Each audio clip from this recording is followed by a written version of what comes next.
last week lang nag-meeting sa maintenance coordination sa water rationing uban ang ato ang water district ug ang representative sa prime water. Dayon nagyapon ang water rationing dayon na naman ay gibuhat na lakang like instead na balay-balay naman to yung mga strategic location gipang butangan nato og mga dagko kay na tangke para dito na sa tangke butangan sa tanker para isa ra ka deliver niya dito din sila magkuha. Mabot na gani nag 50 karon kabo kay na naman ay 20 ka pero dungagan nag 30. So kwarta na gani na sa city government of Malaybalay dili wa gani contribution di ang atong water district ug ang atong prime water. Tanker na sa city government nagpalit kitag tulo niya sa ato pong fire kung buto noon di gyud na obligasyon ng city kay naman tay water district lagi o prime water. Dayon katong surgical approach na 9 ka project nagpadayon sila pero ako laging na pahimangnuhan ang representative sa prime water na kuan kayo ang commitment man sa ilahang opisina wala man kay lahi gid sila kay approve na daw ang mga project pero wa pay pondo di bitaw akong payta na kinahanglan mabutang gina sa annual budget ninyo sir pero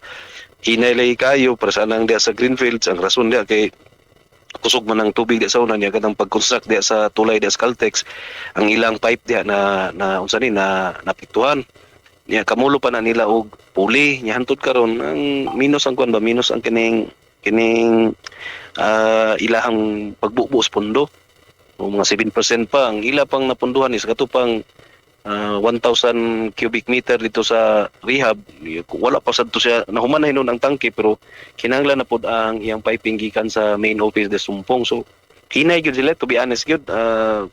sayang lang masuko ta sila kay kung magyapoy mabuhat kuan sila kanang hinay kanang ang ilang corporation nga bitaw ang lahi lagi dili nimo masalikan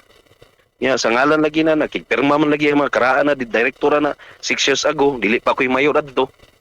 gani vice mayor pa kadto gaupos gani medto na mag-joint venture on saon to man kuan lagi kanang kinanglan makmakon gyud lagi nimo ug di sa nimo makmakon pod unang ang city lagi ang nagbago niya alang sa kasayon sa uban di man ta basta-basta makasulod diha kay pribado mo gunang premater good dili ta basta-basta magkakuan ba mo tag lahi may pag pure na lang to na water district kay pili pa nato matabangan mabubuan pagpundo kaysa sit up ana karon Makahiblad ba? Makahiblad? Makahiblad. Kuan lagi ba niya ang mga tagiya na kay sus mo pagid ang mga dagkog ranggo dito sa Manila. Mayor, while na si attorney, what is important is ang sustainability sa tong rasyon, Mayor, maka-sustain ba ta? While na nga problema, Naaman ni noon kay nag-budget man ta na sa fuel o kanang sa unsa ni sa tubi unsa na driver ana. Sa operations walay problema. Murag sabihan ako. Bangay ako lang nang tagaan lang sila karon og pila ka bulan within this year siguro October o November. Unsa di gyapon na nila mo kon maghimo taglakang na atong kagalingon Meaning imo na silang giwarningan nga October na lang taman wala pod pero sa timeline lugar na ako ana og after October ana lugar ingani gyapon murag bitaw kanang kabantay kanang moadto kag gagay niya na nakas terminal niya sige lag panawag pasayro ang isa ka van niya di pagadagan diba kabantay ka na feeling ba na correct kaya dagan nga ba kung mabot gyapon og hapit na mahuman ang tuig karon na murag napar gyapon sa terminal sige pag panawag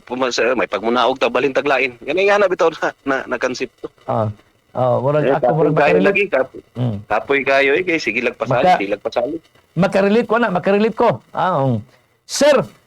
gawas na rin siya panimalay kining mga labay mga eskwelahan dito nga lapil sa rasyon nga problema gyapon sila ditong tubig under supply water mayor o ato sila na barangay na bilong kay o nga kana na barangay marasyonan apil po sila meaning kung kini nga barangay apil ng eskwelahan maapil na siya madalahig na okay ang mga eskwelahan naman na sila tangki sudlan mo ilang tangki ana lagi kay importante maguna di ba kalan sa mga eskwelahan okay katong pag ginimra katong mga eskwelahan bitaw nagipanggamit namon to yung mga tangki uban adto sudlan mo na